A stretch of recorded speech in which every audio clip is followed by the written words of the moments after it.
मनीष सिसोदिया को जवाब क्यों नहीं दे रहे हैं ये लोग, कारण क्या है? देखिए, आम आदमी पार्टी आक्रामक है। मनीष सिसोदिया ने आमंत्रण स्वीकार किया, लेकिन मेहमान नवाजी यहाँ नहीं हुई। उल्टे पुलिस ने उनको रोका और उनको मूवमेंट नहीं करने दिया, वो स्कूल नहीं जा पाए। देखिए, आम आदमी पार्टी तो आई थी पूरा ड्रामा करने। अब ये उस ड्रामे पर सियासत ये कहती है कि जितना कीचड़ सामने वाला उछालो के 2 गुना तुम उछालो, अपना गिरेबान झांकना नहीं है। तो उत्तर प्रदेश में अब चुनाव है तो स्वाभाविक है ये सब लड़ाई होगी। और कौन नहीं जानता है कि आम आदमी पार्टी शिक्षा के मुद्दे पर, फ्री बिजली के मुद्दे पर, स्वास्थ्य के मुद्दे पर इनको घेरेगी। और आज ये इसकी पहली शुरुआत है। तो बीजेपी के सामने संकट तो है भाई, 250 यूनिट जेका बिजली फ्री मिले वो क्यों नहीं लेगा? किसको बिजली फ्री नहीं चाहिए उत्तर प्रदेश में या देश में? तो दिल्ली में तो दे रहे हैं ना, तो समस्या तो आएगी, चुनौती तो है। हमारे यहाँ एक पत्रकार और एक मास्टर का संवाद हो रहा था, तो पत्रकार ने कहा,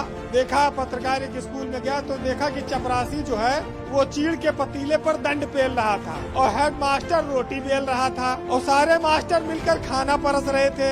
हमारे यहाँ एक कमेटी बनी है। सरकारी स्कूलों में क्या भूसैला नहीं बना है? क्या तबेला नहीं है? बहुत सारी खबरें आती हैं। प्रधान जी का तमाम जगह कब्जा है, तमाम जगह गोबर पाथा जाता है प्राइमरी स्कूलों की दीवारों पर, और मिड डे मील के चक्कर में बच्चे आते हैं, ये सब कहा जाता है। दूसरी एक बात, उत्तर प्रदेश में शिक्षा मित्रों का इशू है, बहुत बड़ा इशू है। 1,37,000 शिक्षा मित्रों को समायोजित किया था अखिलेश यादव सरकार ने। 40,000 रुपया महीना उनको दिया जाता था, सहायक अध्यापक बनाया था। आज शिक्षा मित्र 40,000 से घटकर 10,000 पर आ गए, क्योंकि सुप्रीम कोर्ट ने उस मामले को खारिज कर दिया था और सरकार से कहा था कि इस पे आप स्वयं निर्णय लें। तो सरकार ने उनकी तनख्वाह 10,000 कर दी। ये क्या सच्चाई नहीं है?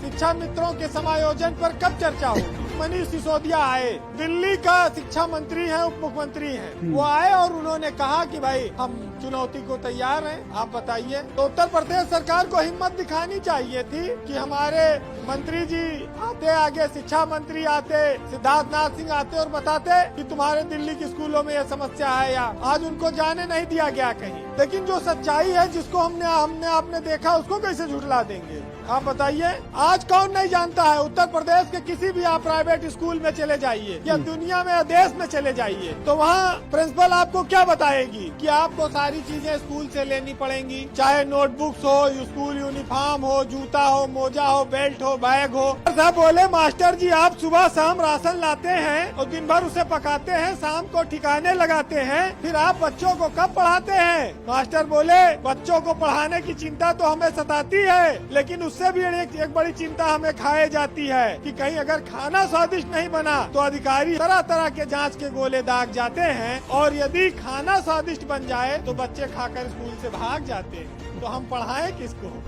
तो ये सब बड़ी विचित्र स्थितियां हैं उत्तर प्रदेश में। जी। एक 4 लाइन का साहित्य और सुन लीजिए। हमारी शिक्षा रोजगार परक है कि नहीं है, इस पर चर्चा होनी चाहिए।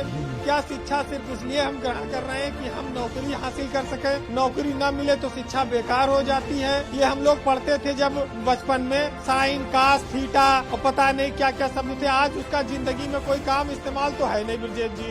अब ये जरूर है कि कहीं बहस होती है तो थोड़ी देर सुन लेते हैं। तो शिक्षा का उद्देश्य क्या होना चाहिए? देखिए, मैली रही कमीज धुलाई के बाद भी और वो भीख मांगता है कमाई के बाद भी, और रिश्वत का बोलबाला है हिंदुस्तान में, और मिलती नहीं है जॉब पढ़ाई के बाद भी, और डिग्रियां बिकने लगी हैं कौड़ियों के दाम पर, और पान खा के थूकता हूँ मैं ऐसी नौकरी के नाम पर।